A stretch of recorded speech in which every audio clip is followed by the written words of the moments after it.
Bahasan yang pertama ialah tentang pengertian struktur modal.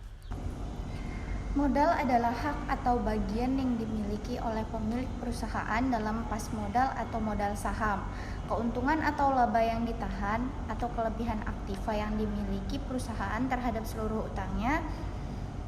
Struktur modal juga merupakan cerminan dari kebijaksanaan perusahaan dalam menentukan jenis sekuritas yang dikeluarkan. Karena masalah struktur modal adalah erat hubungannya dengan masalah kapitalisasi, di mana disusun dari jenis-jenis funds yang membentuk kapitalisasi adalah struktur modalnya.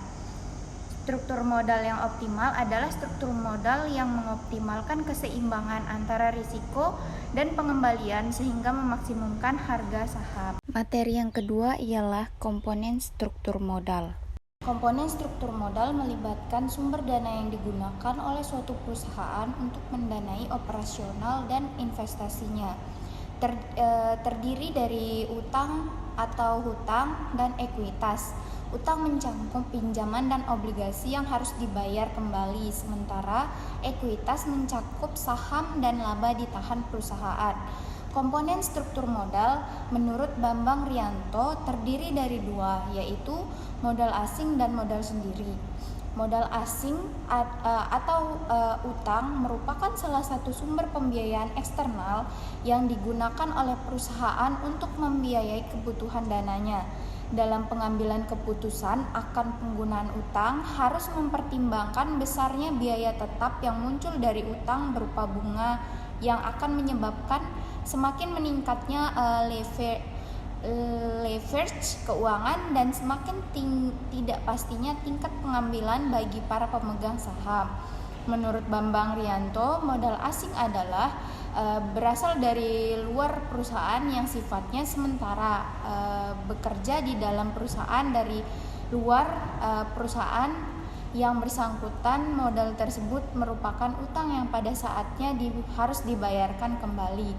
Yang kedua adalah modal sendiri. Modal sendiri atau ekuitas merupakan modal jangka panjang yang diperoleh dari pemilik perusahaan atau pemegang saham. Modal sendiri diharapkan tetap berada dalam perusahaan untuk jangka waktu yang tidak terbatas. Sedangkan modal pinjaman memiliki waktu jatuh tempo. Modal sendiri menurut Bambang Rianto ialah modal yang berasal dari pemilik perusahaan dan yang tertanam di dalam perusahaan untuk waktu yang tidak tentu lamanya. Jadi modal sendiri merupakan modal yang digunakan oleh perusahaan untuk kegiatan operasionalnya yang berasal dari pemilik perusahaan tersebut. Materi selanjutnya ialah teori struktur modal. Struktur modal merupakan topik yang kompleks dan salah satu faktor yang menentukan nilai perusahaan. Terdapat 3 teori besar di struktur modal yang menjadi dasar penelitian di struktur modal, yaitu yang pertama trade-off teori. Teori ini menyatakan bahwa struktur modal yang optimal akan tercapai bila manfaat nilai tambah dari penggunaan utang yang berupa penghematan pajak dapat menutupi peningkatan biaya finansial distress sehubungan dengan penggunaan utang. Teori trade-off teori yang sering juga disebut teori yang berdasarkan pajak penyataan menyatakan bahwa pada struktur modal yang optimal akan diperoleh keuntungan bersih dari penggunaan pajak seimbang dengan biaya finansial distress dan kebangkrutan. Yang kedua adalah pecking order teori. Teori ini menyatakan bahwa perusahaan lebih menyukai penggunaan dana internal daripada dana eksternal dalam rangka membiayai pengembangan usahanya.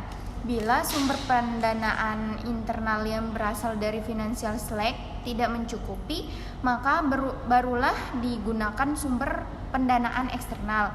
Bila sumber pendanaan eksternal dibutuhkan, maka pilihan utama akan diambil dari penggunaan utang dengan cara menerbitkan obligasi. Yang ketiga ada agensi teori. Teori ini mengasumsikan bahwa keberadaan utang dengan kewajiban tetap bagaimana harus dipenuhi perusahaan berupa cicilan pokok dan bunga akan membuat aliran cash flow perusahaan digunakan untuk memenuhi kewajiban tersebut. Penggunaan cash flow perusahaan tersebut akan mencegah manajer untuk menggunakan sumber daya perusahaan secara serampangan. Faktor yang mempengaruhi struktur modal. Yang pertama itu struktur aktiva, yang kebanyakan perusahaan industri sebagian besar modalnya dalam aktiva tetap akan mengutamakan pemenuhan modalnya dari modal yang permanen, yaitu modal sendiri, sedangkan hutang bersifat pelengkap. Perusahaan yang semakin besar aktivanya terdiri dari aktiva lancar akan cenderung mengutamakan pemenuhan kebutuhan dana dengan utang. Hal ini menunjukkan adanya pengaruh struktur aktiva terhadap struktur modal suatu perusahaan.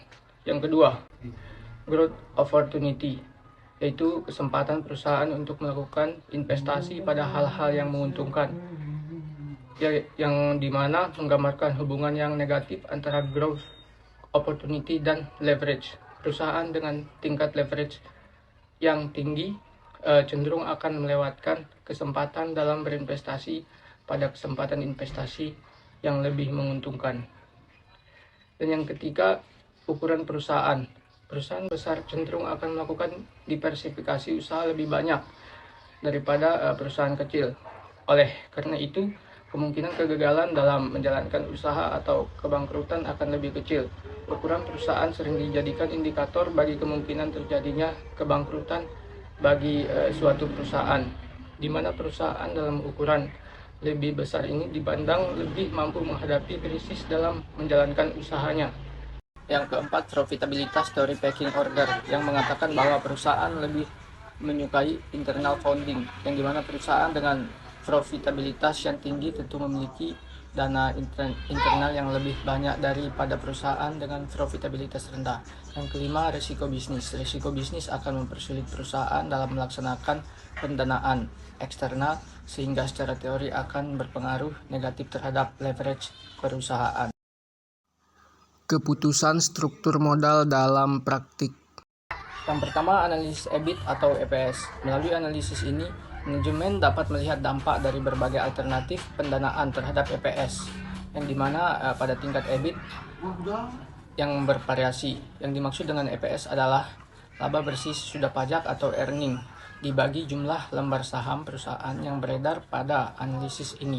Hubungan antara EBIT dan EPS dapat dicari dengan cara yang pertama, menghitung EPS pada berbagai alternatif pendanaan untuk EBIT tertentu, dan yang kedua, mengulang langkah pertama untuk EBIT yang berbeda-beda. Hasilnya kemudian digambarkan dalam grafik EBIT EPS. Kedua, perbandingan rasio-rasio leverage. Tujuan dari analisis ini adalah untuk menentukan efek dari setiap alternatif pendanaan terhadap rasio leverage. Manajemen kemudian diperbandingkan dengan rasio yang ada saat ini dan rasio-rasio pada alternatif pendanaan tertentu dengan rasio-rasio industri sejenis, rasio leverage. Hutang, dan yang kedua rasio jaminan. Dapat digunakan metode perhitungan rasio sebagai berikut. Yang pertama, rasio hutang. Total hutang dibagi total aktiva, dan yang kedua, hutang jangka panjang dibagi jangka panjang modal sendiri. Total hutang dibagi modal sendiri. Cara yang kedua, rasio jaminan, tim interest dibagi dengan EBIT per biaya bunga. Dan yang ketiga, debit service coverage, EBIT dibagi biaya bunga dibagi biaya bunga pinjaman. Rasio hutang dan rasio jaminan dapat dihitung berdasarkan yang pertama, posisi keuangan perusahaan pada saat ini. Dua, posisi keuangan perusahaan dengan alternatif pendanaan yang ada seperti 100% modal sendiri, 100% hutang, dan sebagainya. Rasio-rasio tersebut kemudian dibandingkan dengan rasio industri. Dari perbandingan tersebut, manajemen dapat menentukan alternatif pandangan yang paling tepat bagi perusahaan. Analisis arus-arus perusahaan. Metode ini menganalisis dampak keputusan struktur modal terhadap arus kas perusahaan, di mana metode ini sederhana tetapi sangat bermanfaat. Metode ini melibatkan persiapan suatu seri anggaran kas pada kondisi perekonomian yang berbeda dan struktur modal yang berbeda. Arus kas bersih pada situasi yang berbeda ini dapat dianalisis untuk menentukan apakah beban tetap perusahaan, pokok pinjaman, bunga, sewa, dan dividen saham preferen yang dihadapi perusahaan tidak terlalu tinggi. Analisis subjektif dalam manajemen struktur modal. Struktur modal perusahaan. Manajemen juga menerapkan analisis subjektif atau judgment bersama dengan analisis kuantitatif yang telah dibahas. Berbagai faktor yang dipertimbangkan dalam pembuatan keputusan tentang struktur modal adalah: yang pertama, kelangsungan hidup jangka panjang, long run feasibility. Manajer perusahaan khusus yang menyediakan produk dan jasa yang penting memiliki tanggung jawab untuk menyediakan jasa yang berkesinambungan. Oleh karena itu, perusahaan harus menghindari tingkat penggunaan hutang yang dimana dapat membahayakan kelangsungan hidup jangka panjang perusahaan.